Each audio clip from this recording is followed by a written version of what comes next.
Étant donné la technicité du produit et les hautes pressions atteintes jusqu'à 1350 bars, les interventions doivent être effectuées par du personnel spécialisé et informé sur les consignes de sécurité et les précautions à prendre.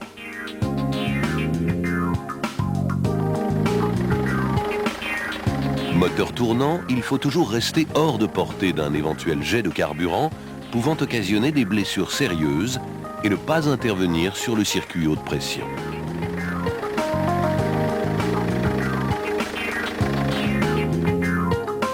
Après arrêt du moteur, attendre 30 secondes la chute de pression dans le circuit avant toute intervention.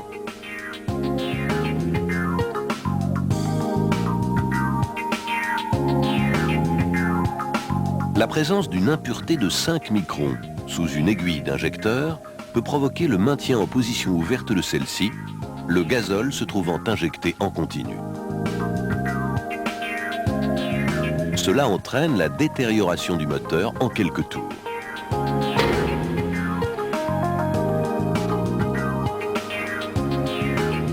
Il est donc impératif de respecter les consignes de propreté, vêtements et air de travail propres, lors de toute intervention sur le circuit sensible situé en aval du filtre à gazole. L'air de travail devra être protégé des sources de poussière.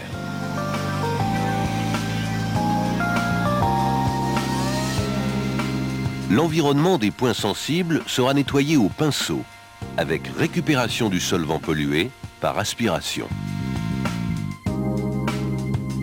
L'usage du nettoyeur haute pression et de la soufflette dispersant les impuretés est prohibé.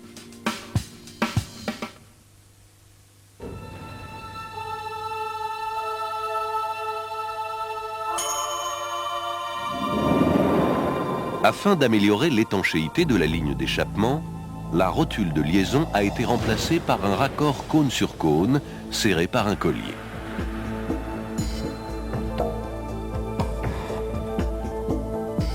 La souplesse du montage est apportée par un tuyau flexible de marque Hydra placé entre le raccord et le pot catalytique. Le flexible est également chargé de filtrer les remontées de bruit. Il est capable d'absorber des flexions non accompagnées d'efforts équivalent à un angle de 20 degrés. Par contre, le flexible ne supporte pas les contraintes ou déformations telles que un choc sur l'extrémité de l'échappement pouvant provoquer un effet de cisaillement. Ne pas laisser pendre le catalyseur afin d'éviter les flexions sous effort.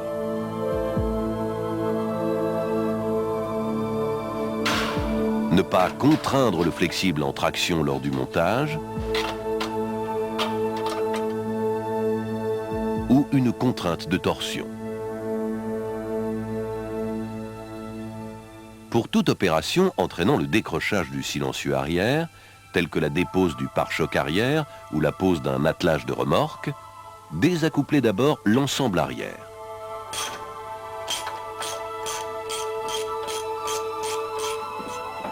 Puis le libérer de ses sangles.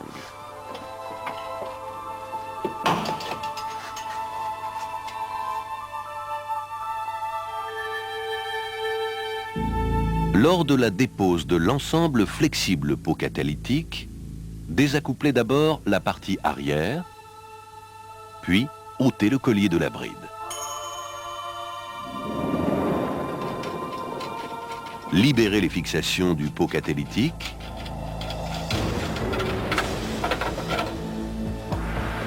Enfin, sortir la partie avant sans flexion ni contrainte sur le flexible.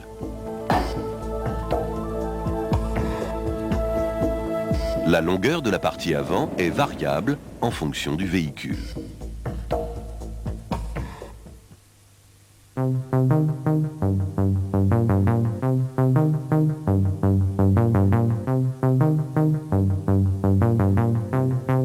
La dépose-pose des injecteurs réclame la stricte observation des règles de propreté détaillées par ailleurs. Déposez les tuyaux de retour gazole.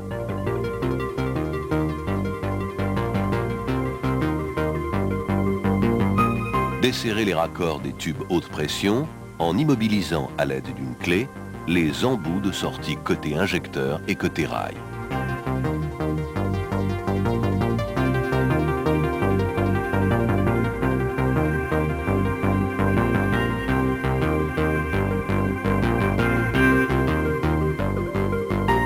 Bouchonnez au fur et à mesure les raccords avec des bouchons plastiques neufs et propres. Déposez les écrous et rondelles hémisphériques des brides.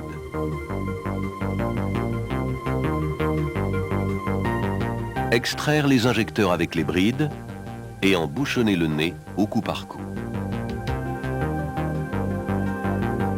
Déposez les bagues d'étanchéité, les rondelles cuivre et les pions d'appui des brides. Obturez les puits d'injecteur. En cas de difficulté pour extraire un injecteur, déposez le goujon à l'aide d'un système écrou contre écrou.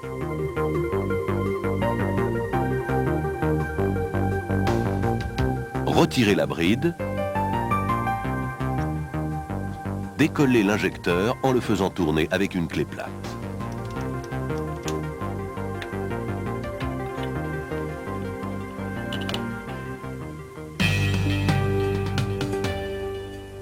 Reposez s'il y a lieu les goujons, partie filetée courte côté culasse.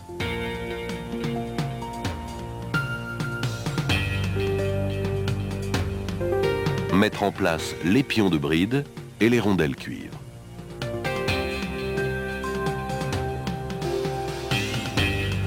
Reposez ensemble les injecteurs, munis des bagues d'étanchéité, et les brides.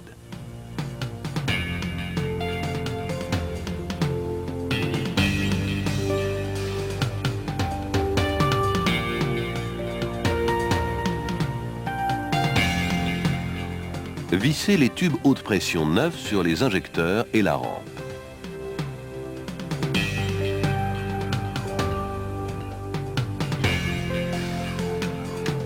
Puis, serrez les brides.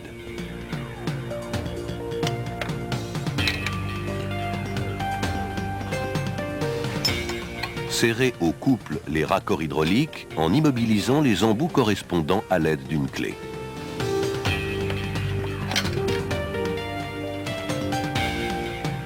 Branchez les tuyaux de retour au réservoir et poursuivre le remontage.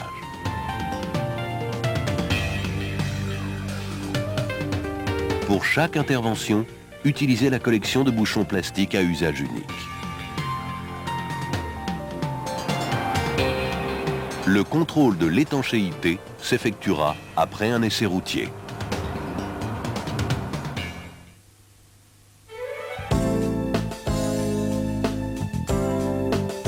La dépose-repose de la culasse est similaire à celle des moteurs de la génération précédente. Seuls 2 points sont à prendre en compte. Lors de la dépose de la distribution, profitez du retrait du support moteur droit pour ôter les 2 vis en prise dans la culasse.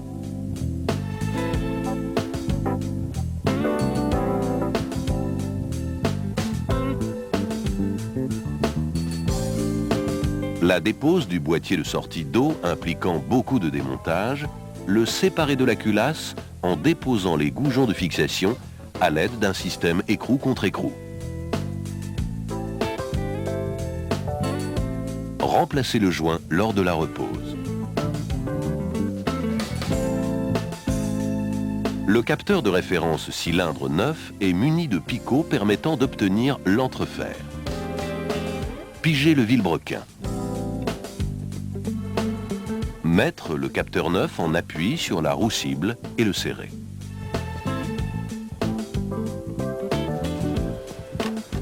À la mise en route, le picot casse.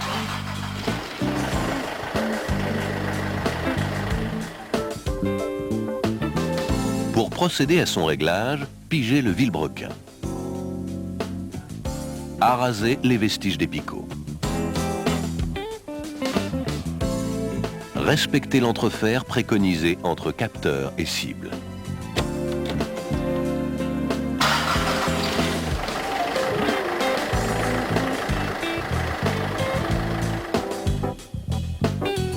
Lors de l'échange du capteur de pression rail, respectez les règles de sécurité et de propreté.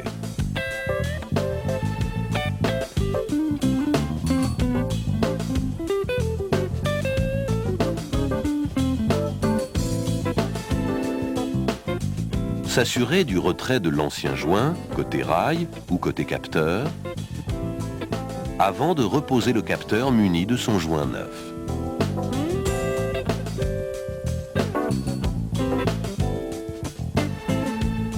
Serré au couple.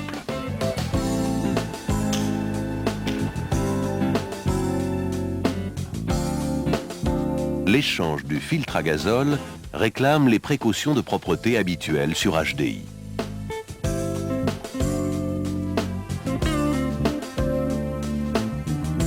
L'outil Dial 2000, associé au complément Débit 2000, permet de mesurer les débits d'entrée et de retour du carburant, les pressions d'entrée et de retour. Il est strictement interdit de réaliser le branchement des appareils de contrôle entre l'aval du filtre à gazole et l'entrée de la pompe haute pression afin de ne pas introduire de corps étrangers en amont des injecteurs.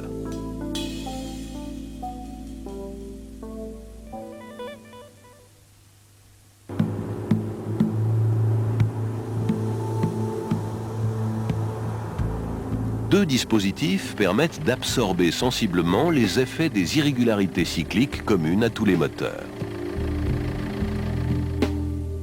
La poulie d'entraînement des accessoires et le double volant amortisseur sur certaines versions. La poulie d'entraînement des accessoires possède un moyeu amorti.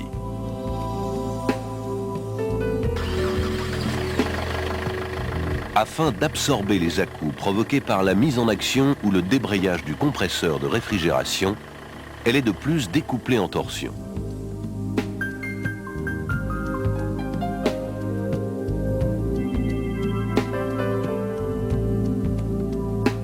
Elle comporte un moyeu solidaire d'un flasque qui entraîne un volant d'inertie avec interposition d'un anneau de caoutchouc adhérisé. Ce volant amortit les vibrations de la même façon que sur une poulie classique, mais ne participe pas à l'entraînement de la courroie.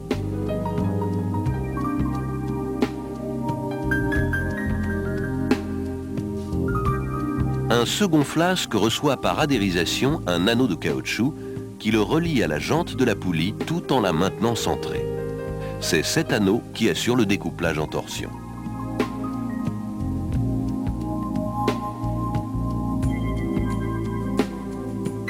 Le décalage angulaire entre moyeu et jante est limité.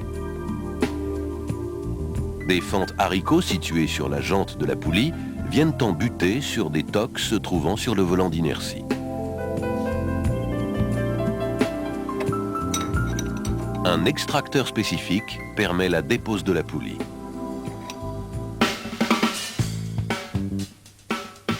Certaines applications du moteur DW10 reçoivent un volant d'embrayage particulier destiné à combattre l'acyclisme du moteur. L'acyclisme ou irrégularité cyclique d'un moteur à 4 temps est causé par la succession d'un temps moteur suivi de 3 temps résistants pour chaque cylindre.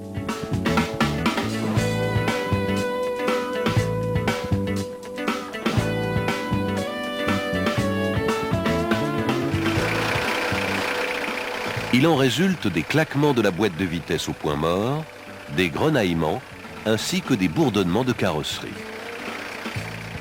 Ce problème est habituellement combattu par l'inertie du volant moteur et par le moyeu amortisseur de la friction d'embrayage.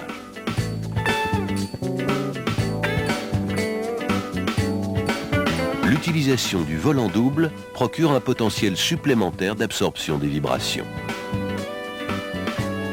L'ensemble comporte un volant primaire lié au moteur, il reçoit la couronne d'entraînement par le démarreur et la roue cible de position et de régime. Un volant secondaire centré sur un roulement reçoit le mécanisme d'embrayage. La friction ne possède pas de moyeu amortisseur.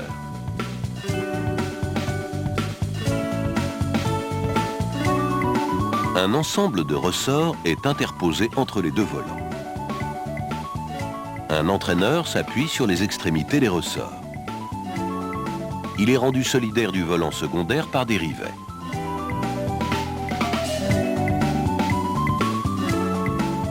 Cet assemblage autorise de forts débattements.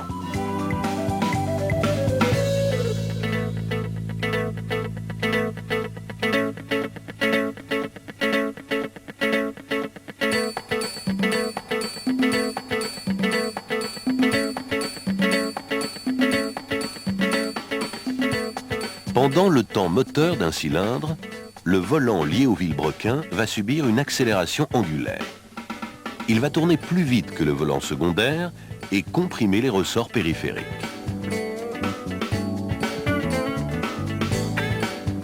Pendant les temps résistants, le volant moteur va ralentir, mais la détente des ressorts périphériques va compenser la perte au niveau du volant secondaire.